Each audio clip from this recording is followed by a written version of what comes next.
Hello leaders, sidekicks, and superheroes. Welcome to the Superpower Planning Tools section. You know, there's two that I want to show you, and the first one I'm going to do is known as a timeline drawing, a critical path drawing. This is a powerful tool for figuring out who does what when, for finding flexibility inside your project plan, and for understanding how many resources are needed at any given time. I use this project planning methodology whenever I have a complex project and I need to carefully control other people's performance. When we're doing a critical path diagram, the easiest one to start with is a Gantt chart. And when you use a Gantt chart, you simply take your work breakdown structure, you build your to-do list, you take your to-do list, and you place it in a column, your tasks. Now the next column you place is duration, so you estimate your durations, get as good of a guess as you can. You don't have to be perfect on this, you just need a reasonable approximation of how long the project task will take. Let's say that these 5 tasks on Henry Gantt's first project here, A, B, C, D, and E, let's say there was a week and a week and a week, and let's say the next task was about 3 weeks long and the last one was 2 weeks long. Now, the next column that we need in order to create a critical path schedule is an understanding of the predecessors or the dependencies, the workflow relationships. So what we're looking for here is the tasks which must be completed before we can start the task at hand.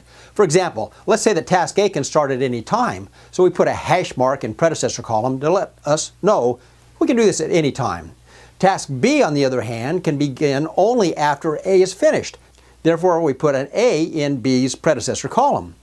In a like manner, C depends on the finish of B, D in this case depends on the finish of A, and in this particular project, E had no predecessors. So there we have our basic data set. And if we assume at this point that we have enough resources, which I want you to do when you're planning, because if you don't, you'll know it, and then you can go to that level of planning later, but make it as simple as possible. Assume you have enough resources for the moment. And then let's start mapping this out so that we can see for ourselves when tasks may start and when tasks may finish. So when we go through our project the first time, the forward pass time, what we're looking for is the earliest possible starts and the earliest possible finishes, because we want to see how long this project will take in total, at a minimum. So we take our pencil in one hand, our finger on the other hand, and we go down the list. We start every task as soon as possible. We find the early start for A, that's right away, time frame 0, 8 o'clock on a Monday morning maybe, okay? So on time frame 0 we can start A, we place an ES for early start. We add 1 week of duration to the early start of 0, and we end up with the completion time or the earliest possible finish of 1, week 1. In a like manner, we see that B can begin as soon as A's finished. So if we start B as soon as A is finished, that means it starts at the beginning of week 1. If we add its duration to week 1, we end up with the time frame of week 2, and so forth. The early start plus duration equals early finish. The early start plus duration equals early finish.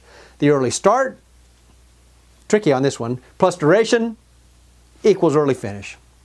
Now, this project you can see in the Gantt chart format. Each line is the distance of the duration, and you can see that it's going to take a minimum of 4 weeks to do this project. Now what establishes the shortest amount of time to do a project is the longest series of events, in this case the longest path. So path A, and then it goes down to D, is the longest series of events. That is 4 weeks long. We bold it out so people know that it's important to manage it carefully so the project doesn't push out. We give it a special name.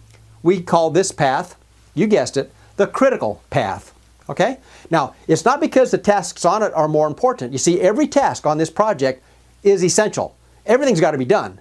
But in terms of time and duration of the project, it is critical that these tasks get started and finished on time, if you're going to meet this particular deadline. Now, we draw a line in the sand and hold ourselves to it, if you will, managerially, and we say, look, as long as everything gets done before the critical path gets done, we're okay. We've got flexibility on the inside of this project, and that's why I like the critical path scheduling method, because I can see, for example, that task E could actually slip out a couple weeks and not hurt anything. For example, it could start a little later as long as it finished by the end of week 4.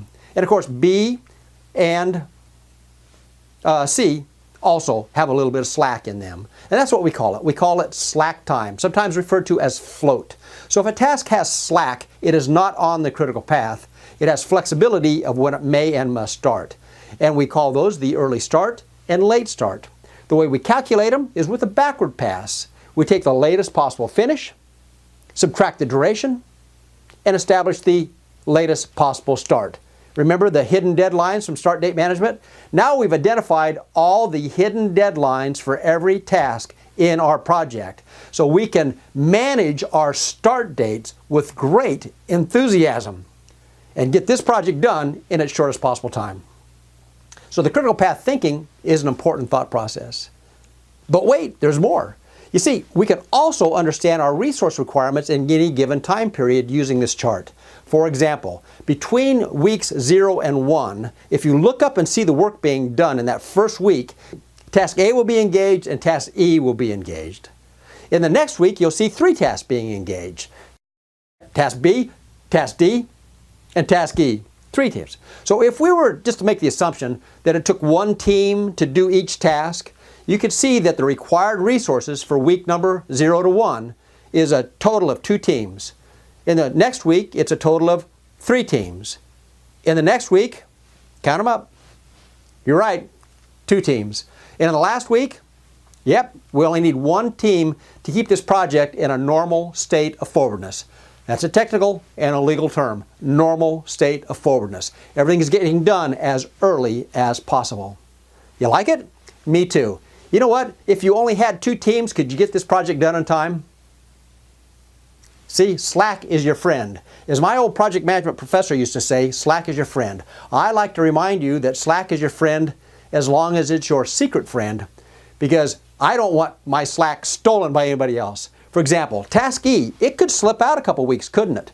So if you did the work that you could on task E, say 1 week's worth, and then move the second week out into that zone where you had the available resources, you could actually level the resources to 2, 2, 2, and 2.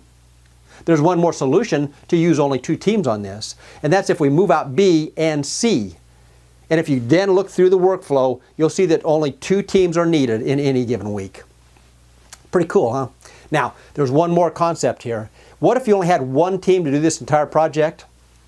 Wow, that thing's going to take 8 weeks to do, right? It's physics, time, resources, and outcomes. The critical path methodology is a powerful tool for small and large projects.